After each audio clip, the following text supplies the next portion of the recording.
Ahoi inimesed, plirts-plärts, käes on märts, talv on läbi, head kevade algust ja läbi on ka 100 kriitikavaba päeva uuele Rae vallavalitsusele. Ja täna oleme kutsunud Rae Kultuurikeskuse kogukonna akadeemia taskuhäälingu stuudiosse vallavanema Kerli Lehe. Tere, Kerli! Tervist! Ma mõtlesin algus, et kui küsimusi tuleb vähe, siis me saame teha sellise, kuidas öelda, filosoofilisema sissejuhatusega, aga nüüd me peame vaatama, et küsimusi tuli päris palju ja hakkame kuskilt otsast minema, võtan oma kaugelt vaatamise prillid eest ära ja kui meil lõpus jääb aega, siis võib-olla üldse natukene arutleks sinuga seda kriitilisuse teemat, et kui mind keegi viimasel ajal väga on rõõmustanud Rae vallas, niimoodi siiralt on rõõmustanud, on meie noored. Et olgu see siis see koht, kuhu saab maa alla minna sõjaseisukorra puhul on ju, et selles mõttes, et olgu see Voova, kes räägib Klassikaraadios oma tegemistest, teil olid noorsportlased siin Rae Kultuurikeskuses sportlaste tänamisel ja Andro, kes on siis Rae noortevolikogu liige, küsib, et millal avaneb Rae noortevolikogul võimalus osaleda Rae valla komisjonide töös, kas vabakuulajatena või täisliikmetena? Jaa, aitäh. Me tõesti noortevolikoguga ka mõni aeg tagasi kohtusime ja see küsimus tuli seal ka lauale. Ehk tänaseks, nii nagu volikogu esimees Andrus Kaarelson lubas, et me räägime läbi komisjoni esimeestega selle küsimuse, oleme tänaseks saanud vastuse selles osas, et nad saaksid osaleda nendest nii-öelda kindlasti sellise töövarju korras, nendes teemades, mis puudutavad noori, on see haridus või mingisugused muud planeeringud näiteks, aga et kas just igapäevatöös, seda tegelikult siis iga komisjoni esimehega saab ise läbi rääkida, aga kõik olid valmis noori kaasama ja ka osad olid valmis nendega eraldi kohtuma ja komisjoni teemasid arutama. Küll aga ma pean ütlema, et miks me võib-olla natukene ettevaatavalt või rahulikult sellesse suhtume, siis see, millest sa tahtsid rääkida lõpus, tegelikult puudutab ka tõesti seda nii-öelda komisjonide töökultuuri. Ja see on täna pisut selline erinev, mitte kõigis komisjonides, osastes komisjonides on see töö selline sisutihe, konstruktiivsed arutelud, kus ütleme, võivad ruumis kõlada kõik mõtted ja siis selle pinnalt leitakse parimad lahendused. Aga mõnes komisjonis on see töökultuur selline, et üks inimene ründab kõiki komisjoni liikmeid ja enamus inimesi ei julgegi oma arvamust avaldada ja see ei ole see keskkond, kuhu tegelikult või mida tahaks noortele näidata, mis oleks nagu hea eeskuju. Et kui me nagu jõuame sinna maale, et võib-olla see tuleb üks poole aasta pärast või nii, ma arvan, et ühel hetkel see rahunemine tuleb või siis peale Riigikogu valimisi võiks naasta volikogu ja komisjonide töös selline rahulikum periood, aga senikaua töövarjuks erinevates teemades kaasa rääkida, et siin tuleks lihtsalt komisjoni esimeestele teada anda ja nad hea meelega kaasavad. No see oleks päris õudne, kui saad noorena esimese sellise korraliku trauma kuskilt volikogu komisjonist. Näiteks. Nii, teine küsimus ka siis Rae noortevolikogult on see, et veebruari alguses toimus kohtumine Rae ettevõtete liidu juhatusega. Milliseid teemasid seal käsitleti seoses noorte töö- ja praktikavõimalustega ning milliseid uusi lahendusi või koostöövõimalusi on edaspidi plaanis välja töötada? Tõesti, me noorte teema tõime seal sisse, see oli meil ka selline esimene avatud kohtumine, kus ettevõtete liit rääkis enda töödest ja eesmärkidest, selle aasta eesmärkidest ja meie põrgatasime vastu siis ka seda infot, mida me siis noorte volikogust olime saanud. Nüüd meil on maikuus tulemas uus kohtumine. Ja need teemad veel ei ole paigas, aga selles mõttes töö on protsessis, me ei ole neid ära unustanud, noored on mul meeles ja selle koha me seal märkisime ära, sest tegelikult ma lihtsalt toon siia juurde, et meil on ka ikkagi üle 100 NEET-noore, kes täna ei õpi ega tööta, on alla 26 aasta ja see on ka see küsimus, eks ju, et ega sinna tööturule sisenemine ei ole liialt lihtne, see on pigem raske. Ja siin tuleb tõesti mõelda, et kuidas on need sammud, et ka meie oma ettevõtted saaksid meie noori paremini kaasata ja et nad jõuaksid tööturule. kolmas küsimus ka Rae noortevolikogu poolt, et vallavalitsusel siis toimuvad sellised olulised kohtumisi, et välisasutuste või partnerorganisatsioonidega, ta toob siin siis näite selle Rae ettevõtete liiduga, siis et kas näiteks Rae noortevolikogul oleks võimalus ka seal osaleda mõne esindajaga, et ja millised tingimused peaksid olema siis nagu täidetud selleks, et Neid koostööformaate me hakkamegi ilmselt ka nüüd Raeettevõtete Liiduga alles rääkima, et võib-olla täna on nagu vara öelda, et me ei ole lihtsalt oma aruteludes sinnamaale jõudnud, et nagu seda poolt arutada, aga neid koostööformaate on teisigi, näiteks noored võivad Rae valla mängudel oma tiimi kokku panna, tulla osaleda. Ma kutsuks üles tegelikult küla ja alevike vanematega tegema koostööd. Meil on erinevaid projekte, kus nad saaksid kaasa lüüa, miks mitte uusi traditsioone algatada. See kõik on võimalik teha. Noorte omaalgatusprojektid on meil, kust on võimalik saada toetust 500 €. Et need on kõik need kohad, kus tegelikult noored saavad kaasuda ja teha ka koos siis nii-öelda valla või erinevate teiste organisatsioonidega meie vallas head koostööd. Mina kutsun Vaskjala noori 3. mail talgutele Rae koolimaja juurde, informatsiooni leiate meie kodulehel. Ja 4. viimane küsimus on siis kuidagi seotud sellega, ja see on päris hea tähelepanek, et praegune see noorte volikogu on kooli, gümnaasiumi ja siis põhikooli keskne, et see, et kuidas saada sinna tudengeid ja neid noori, kes ongi kuni 26 aastased, sest et volikokku võib kuuluda 13–26 aastane noor, et mida siin näiteks ütleme meie noorsootöötajad võiksid kuidagi kaasa aidata või toetada seda protsessi? Ma näen, et kohati see isegi tegelikult on meie vallas minu meelest päris hea. See on rahvusvahelised noorteprojektid. See nagu köidab, noortele meeldib käia välismaal ja vastupidi ka, et see on nagu see formaat, mida tuleks hoida ja arendada kindlasti edasi. Et siis nagu tekib seda huvi mõlemat pidi ka, ütleme, natukene vanemal vanusegrupil käia ja see kindlasti motiveerib ka nooremaid siis rohkem panustama, eks ju, et on sellist. Ja ütleme, see selline reisimise võimalused ja ütleme sellised välisriikides mingite erinevate projektide raames osalemised on suhteliselt nagu atraktiivne. Ja see on teiseks ka sõbrad, eks ju, kogu eluks välismaal, see on selline aken mujale.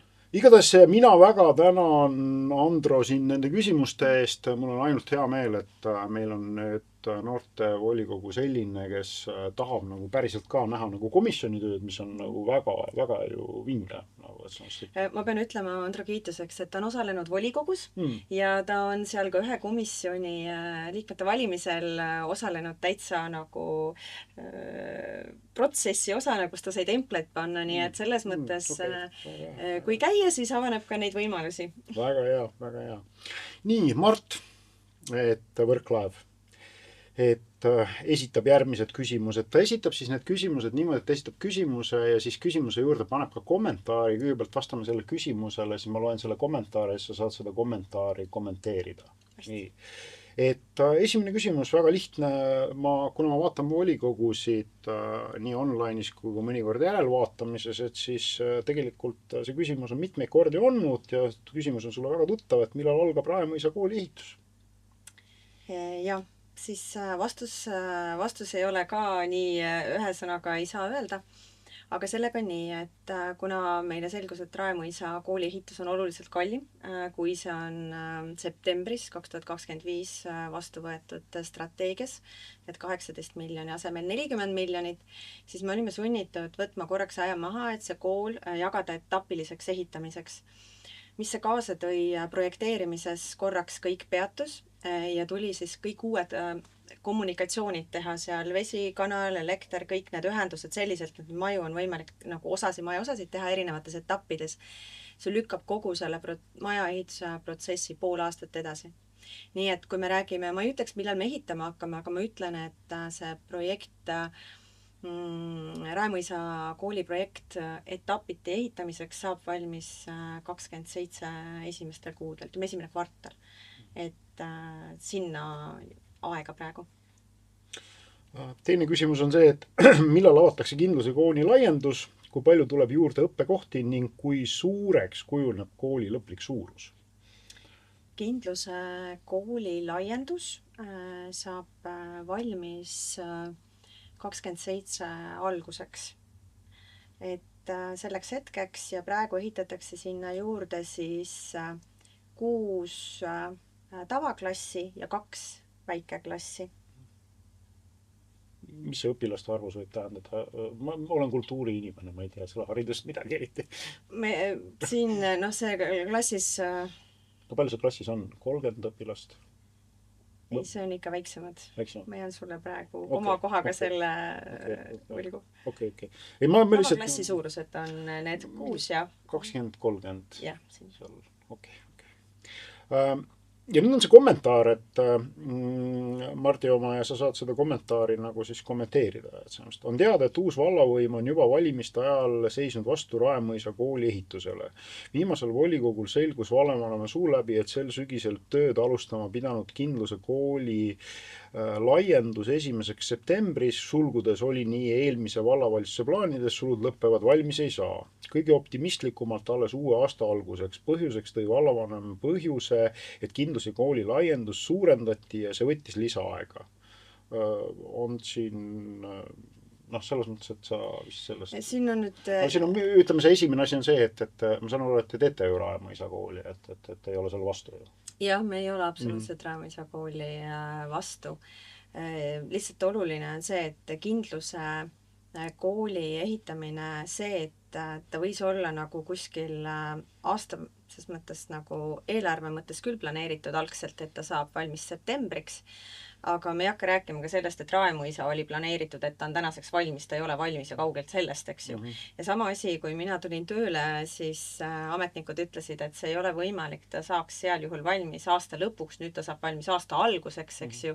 Et selles mõttes see on nagu jällegi sellised pooltõed, eks ju.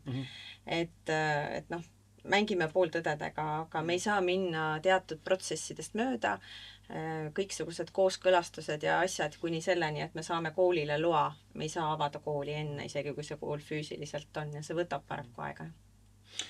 Kolmas küsimus on siis tegelikult, mille me juba mingis mõttes nagu selle vastuse saime, et kas Kindluse kooli laiendus suurendati seetõttu, et uus vallavõim ei soovi Raemõisa kooli rajada.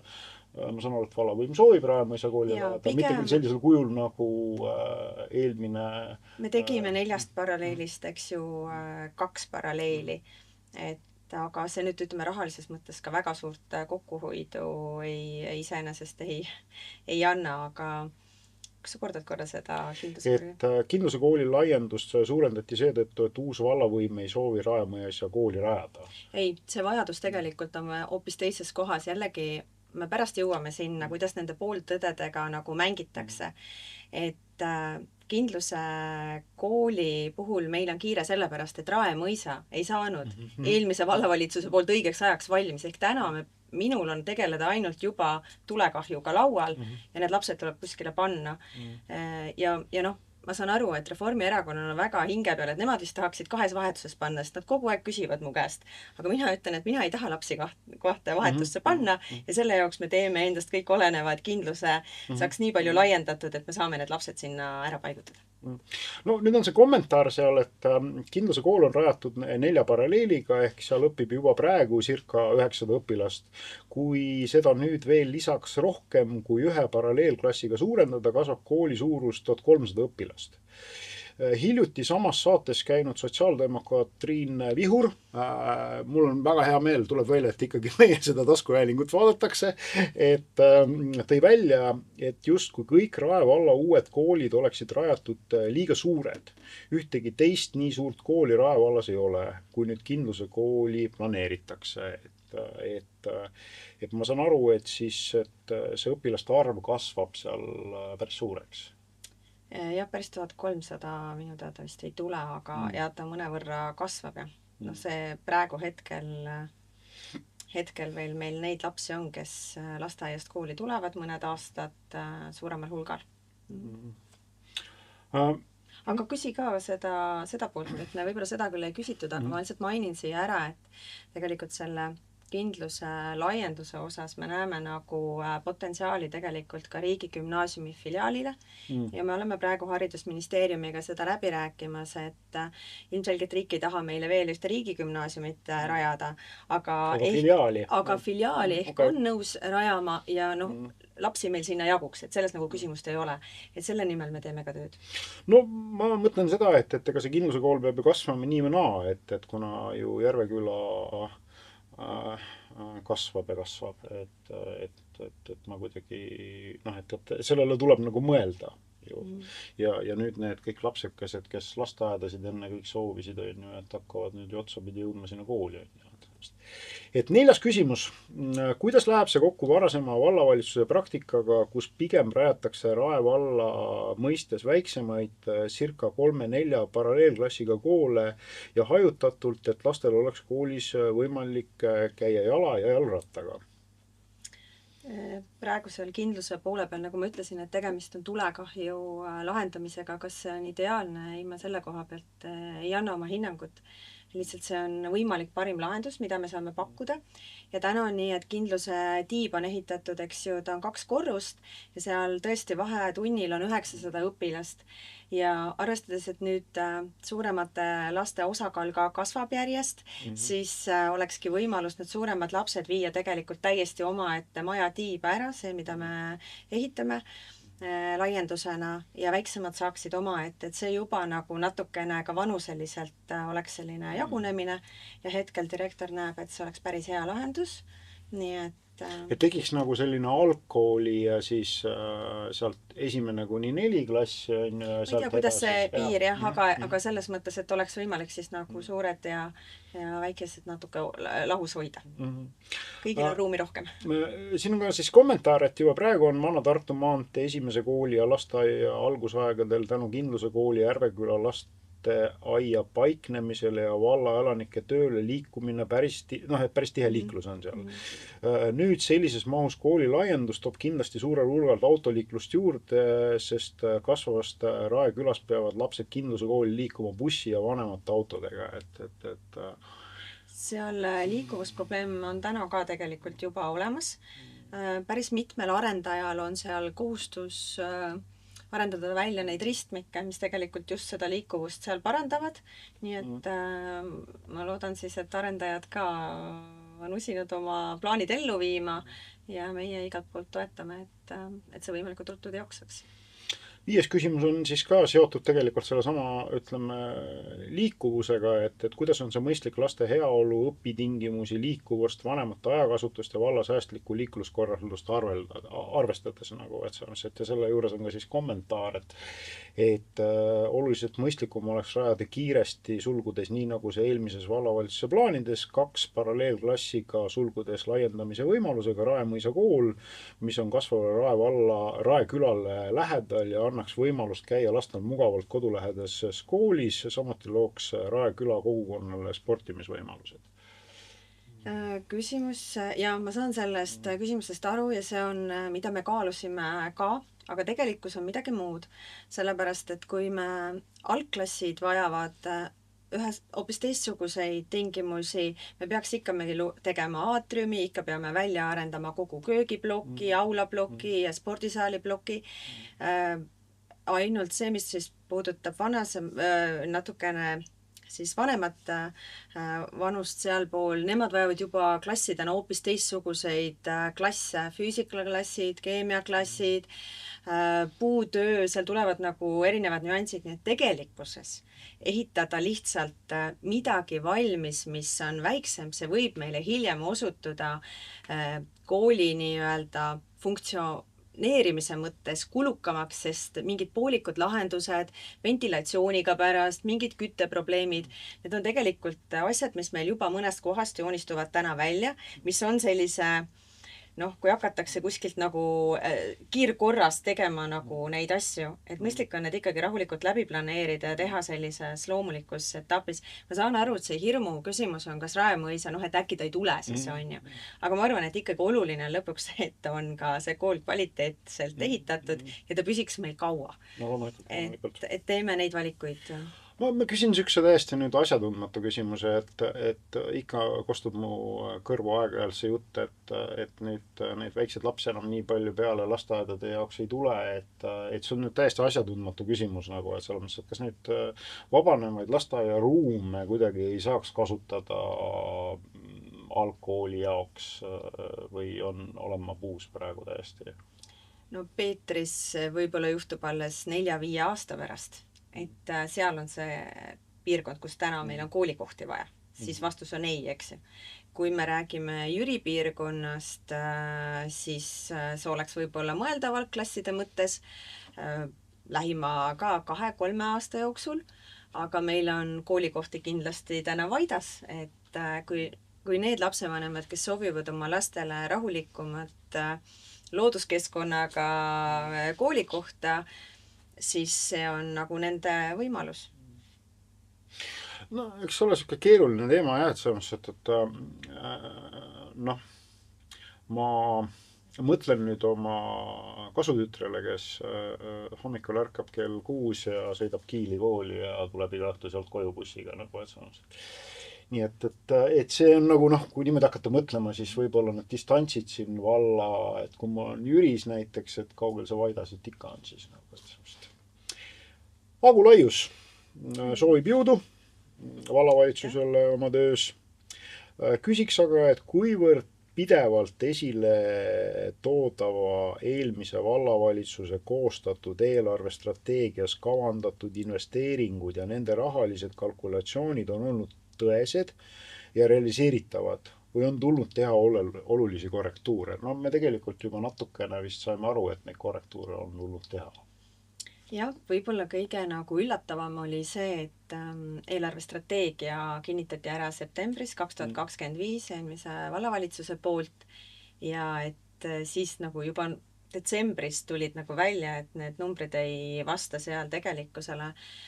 Ühest me juba rääkisime, oli Raemõisa, järgmine projekt oli tegelikult siis HEV kompetentsikeskuse uue maja ehitamine, mis kirjas oli minu mäletamist mööda 4,6 ja pärast oli 10, midagi. Et need on päris suured numbrid tegelikult, mis panevad mõtlema, et nende valikute üle, et kuidas või mida. Aga tegelikkuses oli ka, ma saan aru, see HEV kompetentsikeskus planeeritud etappidena ja seal oli kirjas justkui ainult esimene etapp. Ma küsin, kas järgnevaid ei olnudki strateegia. Kas see HEV kompetentsikeskus on ainult nagu Rae valla keskne, ma kuulsin ka juttu, et mingid teised omavalitsused tahaksid võib-olla selles osaleda, et saamised või... No kui selle projekti, see on olnud, ma arvan, teemaks üks 5-6 aastat meil Rae vallas. Ja algne plaan oligi tegelikult nii, et kõrval omavalitsustega luua täiesti eraldi maja ehitada HEV kompetentsi keskuseks, kus siis teised pidid ka tegema kaasfinantseeringu. See summa jäi natukene vist alla 20 miljoni toona ja see tundus teistele omavalitsustele väga suur kulu selleks, et võib-olla oma sealt omavalitsusest panna siis võib-olla 2-3 last sinna keskusesse ja see toona nad sellest loobusid. Ma saan aru, et ma ei ole nende arutelude juures olnud, aga see on lihtsalt minu teadmine täna, et siis otsustati ikkagi Raes, et see vajadus meil on, lapsi meil on, et me igal juhul teeme selle ära.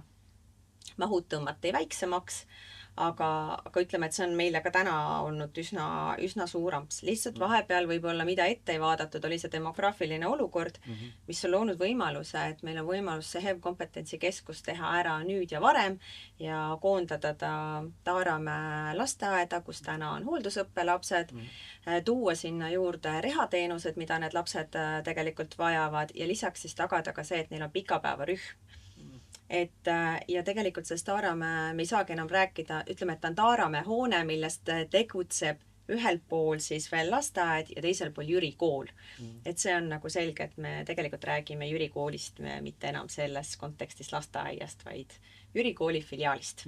Ja Rae kultuurikeskus tahab muideks sinna kõrvale ehitada kogukonna ja nii, et kus Kui tore! ja kus hariduslike erivajadustega lapsed saavad ka näpud mulda panna ja kartulat kasvatada. See on väga tore, kusjuures Taaramäe hoone siis sinna õuealale on meil ühest varasemast projektist juba saadud ka HEV kompetentsikeskuse jaoks erinevad väliatraktsioonid ja alad ja meil on ka plaanis sinna teha selline õueõppeala, mida tegelikult saaks ristkasutada ka Jüri kool, et ega kui on filiaal, siis see liiklus toimub mõlemat pidi. Ja, see on väga hea.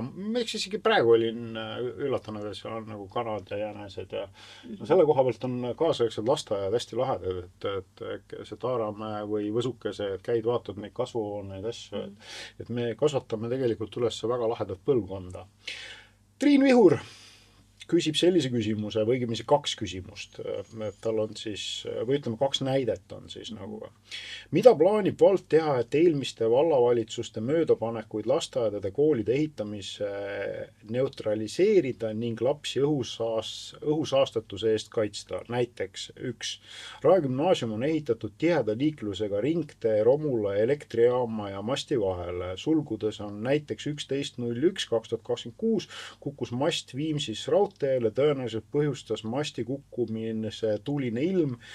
Sellel raudteelõigul sõidavad kütuserongid. Ja teine näide on see, et tegelikult on 3 näidet isegi, et Peetris ja Aruküla lasteaed absoluutses saastepesas. Eelmise vallavalitsus lubas veel eelmisel aastal selle kõrval metsatuka maha võtta ja sinna autoremondi töökoha ehitada. Seal samas on kooli staadion väga tiheda liiklusega tee ääres ja 3. on siis, et Järveküla lasteaed on nagu õudusune näos, raskeveokite parkla ristmiku vahel. Lasteaed ja koolid ei kuulu tööstuspiirkonda. Need on nüüd valikud, mis on meie eest ära tehtud. Me saame nagu rääkida sellest, et mida me saame teha. See, mida me saame teha, on see, et soodustada seda, et seal, kus on võimalik erinevat haljastust, istutada puid tagasi, meil on eks suured karjäärid Rae vallas, mis täna on juba niikuinii vallaga lepingus, et nad annavad meile puid, mida me saame siis üle valla erinevatesse kohtadesse istutada. Aga see on veel omaette projekt, milleni me tegelikult ei ole jõudnud, on see haljastuse teema, mis puudutab Peetrit ja Järvekülat, et kuhu ja mida üldse nagu saaks, sest ka inimesed ise on öelnud, et nad tahaksid seal tuulte keskel natukene rohkem sellist hubasust või ta loob ka visuaalset sellist toredam jalutada ja ma arvan, et kokkuvõttes tervislikum ka, jah. Jällegi, kuna me haridusest väga palju ei tea, et siis on ju selge see, et kui hakatakse kuskile planeerima mingit haridusasutust, olgu see lasteaed või kool, siin on ju kaasatud kõik eksperdid, et alates, ma ei tea, mingitest maastikuarhitektidest on ju, et kes annavad hinnanguid, et kuulge, et nendesse liikluseksperdid, nendesse aladesse kohe kindlalt seda ehitada ei tohi, sellepärast, et seal on siis selline liikluskoormus on ju, saastekoormus on ju, et see tähendab ju seda, et kõik need asutused, mis praegu on ehitatud alates Rae riigigümnaasiumist, mis meil need viimased objektid on, et mis on nende siis teede ääres ja nii edasi, et nad on ju läbi läinud.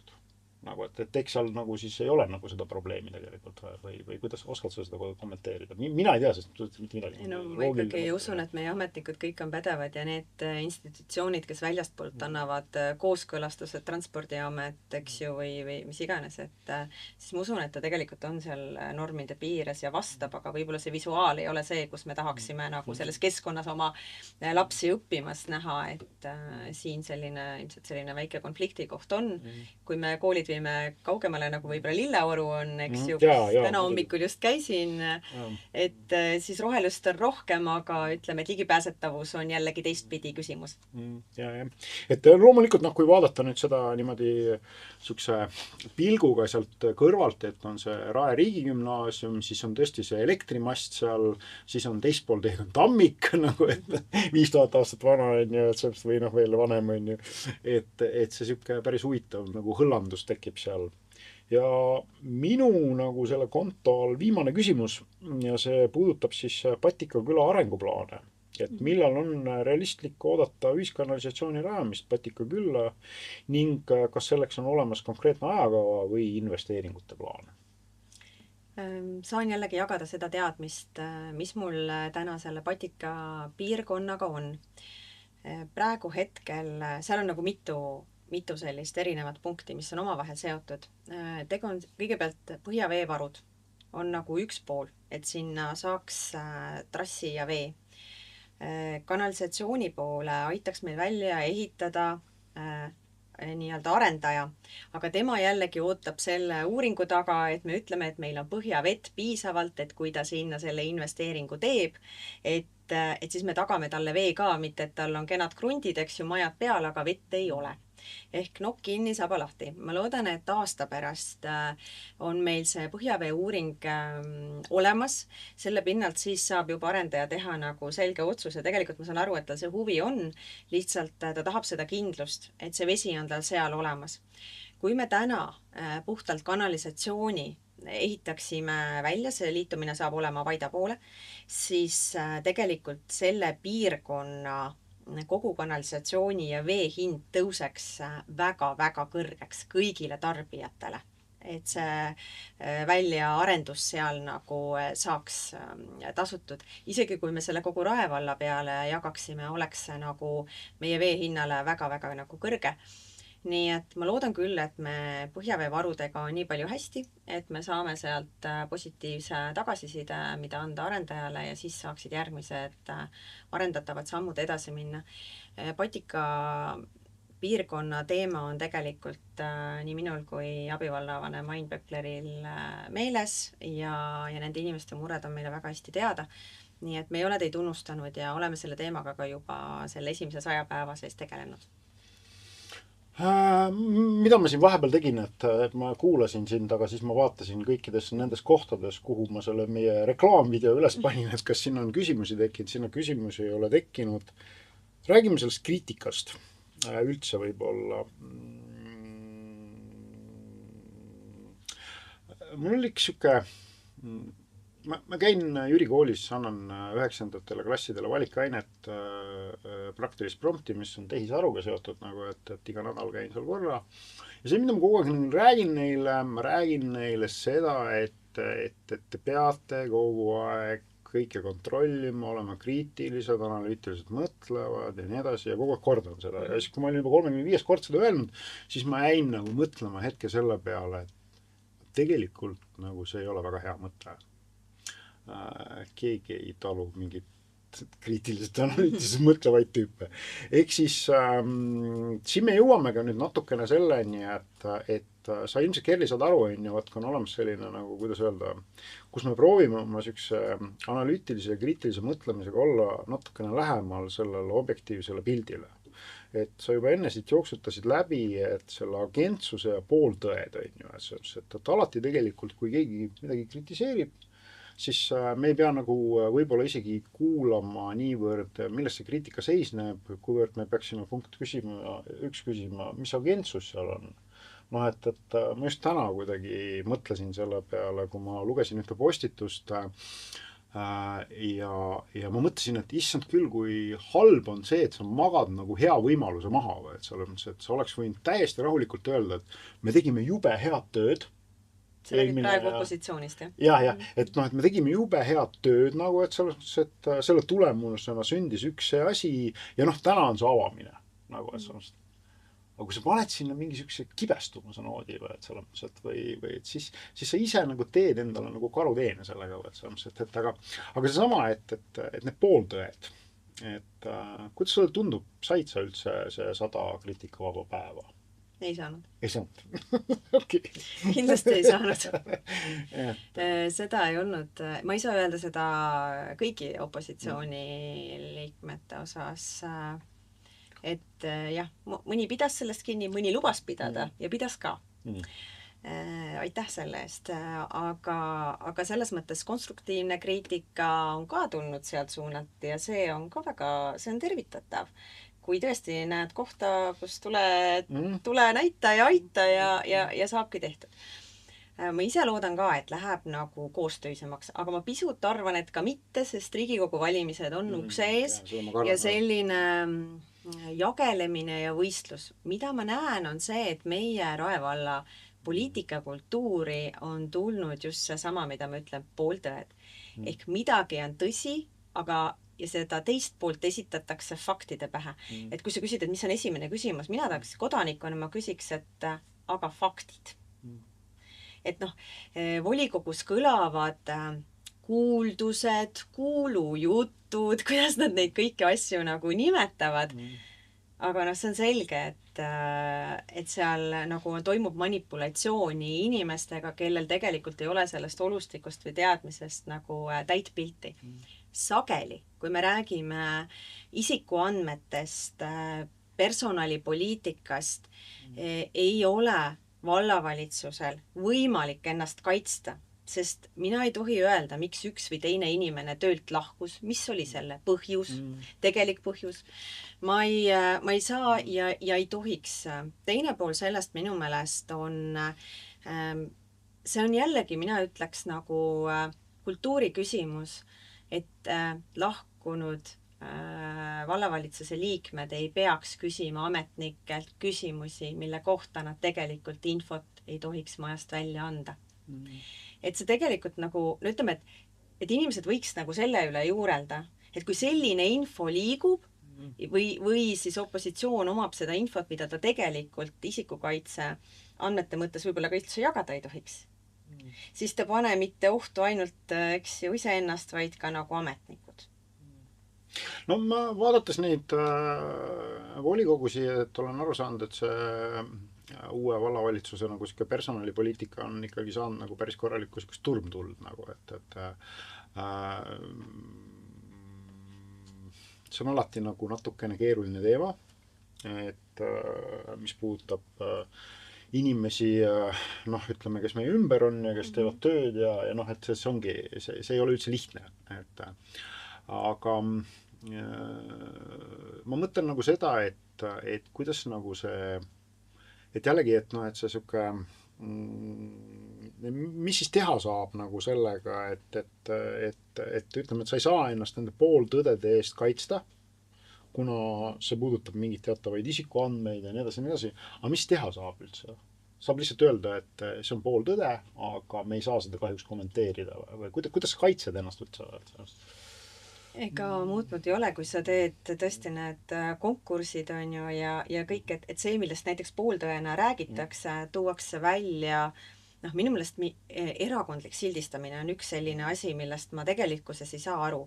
Meil töötab väga erineva erakondliku kuuluvusega inimesi, no tõesti, Reforme, Sotse, Keske, on ju, Isamaad, et ma nagu neid oli enne ja neid on nagu praegu ja see ei ole olnud kunagi üks valikukriteerium, mis on nagu mingi pooltõde, mida tahetakse külge panna. Sellepärast, et tuuakse välja, eks ju, seal 1-2 ja siis ma ei tea, kuskilt keegi on väga kauge kellegi sugulane. Noh, ei ole välistatud, et meil ka volikogus on sugulasi, nii et me isegi ei tea, eks ju, või hõimlasi. Et mis selle seose nagu, et seal ei ole ju taustal nagu selles mõttes midagi nagu sellist, aga jah. No vaata, ma mõtlen nagu seda, et siin on üks mingi nüanss, et ma arvan, et kui sa oleksid opositsioonis, siis sa annaks ikka selle hagu selle koha pealt võib-olla. Aga vaata, ma olin 4 aastat. Aga sa ei andnud nagu, kui sa näiteks ei, võt seda ma ütlengi, et selline poliitilise kultuuri nagu muutus. Ma ei taha öelda täna ka. Ma võiksin öelda, aga ma tunnen, et see ei ole eetiline, kui ma ütlen, et nad võtsid konkursita tööle ühe inimese, ta oli seotud ühte ja teistpidi nii ühe kui teise asjaga, et tegelikult nad ei, kuidas ma ütlen, siin ei ole midagi erakordset. Nad on ise need mustrid kõik läbi käinud.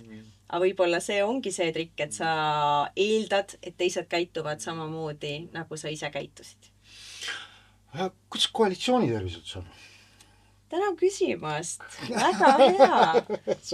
Meil oli just 100 päeva lõuna ja me vaatasime ka tagasi sellele, et kuidas see kõik on nagu läinud. ja võib-olla üks suuremaid jahmatusi oligi uutele noortele, noorpoliitikasse tulijatele tegelikult seesama kultuur, kui ründav, kui sildistav, halvustav, isiklikuks minnakse palju. Et noh, me võime debateerida maailmavaadete üle, aga ka sellised solvangud üle laua ja see on inimestele ikkagi väga-väga ehmatav.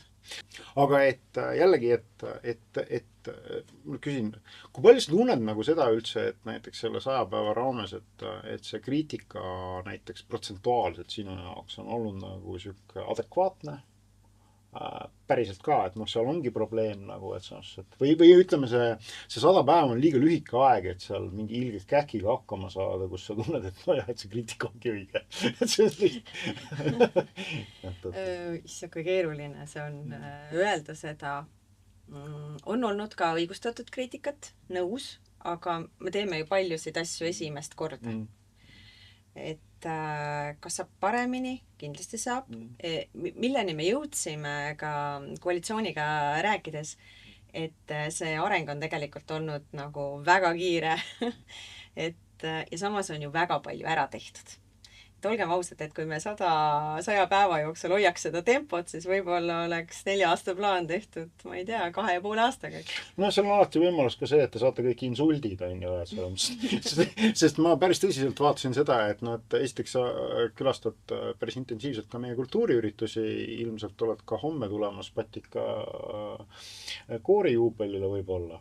Olen oma lapse sünnipäeval. Täidan ema kohustusi. Selge, täidan ema kohustusi. Aga ja ma vaatan seda, et sul see ajakava on suhteliselt täispukitud nii nädala sees kui ka nädala lõpus. Et vist see liiga endale ei tee, et tõmmake nüüd seda tempot maha. Tõmmake tempot maha. No ma tõmban, sellepärast, et kevad on käes. Ja selles mõttes on ju tore, et ma olen see aiainimene, kellele meeldib panna ise seemned mulda ja siis toimetada kasvuhoones ja riisuda, rehada ja lillepeenrad mulle meeldivad ka, nii et ma usun, et see maandamise hetk tuleb seal ja mis kõige tähtsam. Mootorrattaga saab kohe varsti sõita. Ja 16. mail, aga varsti näete juba reklaami. Et küsin sellist asja ka, et mul meelest ära ei läheks, muidu järsku läheb meelest ära. Kuidas meil rahaline seis on üldse vallal? Meil on täitsa kenasti on praegu, et me ei ole teinud ootamatuid kulutusi, kõik on nagu plaanipärane, mingeid väikeseid muudatusi on, aga üldjoontes on meil kõik nii, nagu me planeerisime, et me läheme. Aga see, kui sa nüüd võrdled nagu eelmist aastat ja seda aastat nagu, et sa oled, et on see rahaline seis nagu parem või on ta nagu halvem võrreldes eelmise aastaga? Et see vahe on ilmselt seal väga marginaalne, et meil on väga hea finantsjuht, kes hoiab pilku peal. Muide, interaktiivselt on võimalik Rae valla eelarvet ja nende täitmist jälgida, see on meie kodulehel. Kasutage seda võimalust, saate eraldi kõik valdkonnad lahti võtta, jooksevad graafikud ja tulbad, nii et minu teada seda kõigil omavalitsustel nii ei ole, aga meil on see olemas. Viimane volikogu tutvustas seda, et see oli ka minu jaoks ikka päris hea üllatus, nagu, et meil on selline hea võimalus kodanikul, nagu, et selle mõttes, et ja ütleme, sellisel kriitilisel ja analüütilisel kodanikul tegelikult vaadata, kuidas meie finantsseis on, nagu, et see on just, et ma ei tea, tahad sa ise midagi lõppu öelda? Mina igal juhul tahaks tänada selle usalduse eest jätkuvalt, et oleme saanud tööle ka väga palju head tagasisidet selle kriitika kõrval, nii et ega meil ei olegi midagi öelda, kui soovime teile head kevadet ja keele näpud mullas selle, seal on kogu aeg hea tuju.